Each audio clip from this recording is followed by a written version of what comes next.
जा मोटी आयो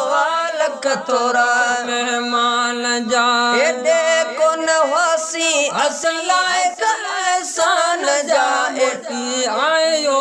लख थोरा मेहमान जा मोटी आयो लख थोरा मेहमान जा और रहमत सागी रब मोटा डिनिया हुनलो परदेसी वरी वरतो मुपिनिया रहमत सागी रब मोटा डिनिया हुनलो परदेसी वरी वरतो मुपिनिया हुनलो परदेसी वरी वरतो मुपिनिया गुण छो न गाया रात दिया रमजान जा गुण छो न गाया तदिया रमजान जा मोटी आयो लख थोरा मेहमान जा मोटी आयो लख थोरा मेहमान जा एडे कोन होसी असी लायक एहसान जा मोटी आयो लख थोरा मेहमान जा ओ रोजे रखण जो क्या रोजा तलसायो चौधारी चवलता अज नजर चंडवायो है रोजे रखण जो कयो रोजा तलसायो चौधारी चवलता अज नजर चंडो आयो चौधारी चवलता जो नजर चंडो आयो है हाफिज खूब पढ़दा भी खत्म कुरान जा हाफिज खूब पढ़दा भी खत्म कुरान जा मोटी आयो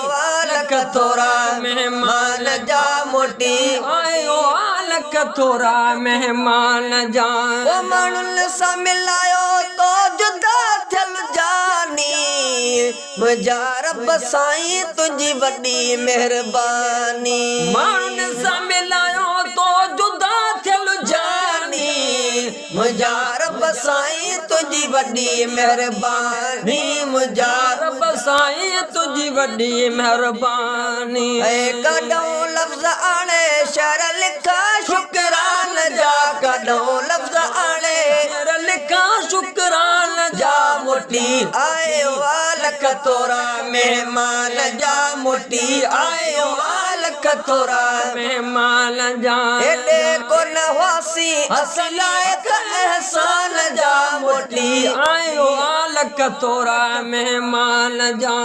काब चंगेरी नाहे खूबी मुझे खुल्क में ओ बम है सर मशहूरा सजे मुल्क में काब चंगेरी नाहे खूबी मुझे खुल्क में ओ बम है सर मशहूरा सजे मुल्क में पोए बम है सर मशहूरा सजे मुल्क में सारी सिंध मुझे थी सब गजल सन खान जा सारी सिंध मुझे थी सब गजल सन खान जा मोटी आयो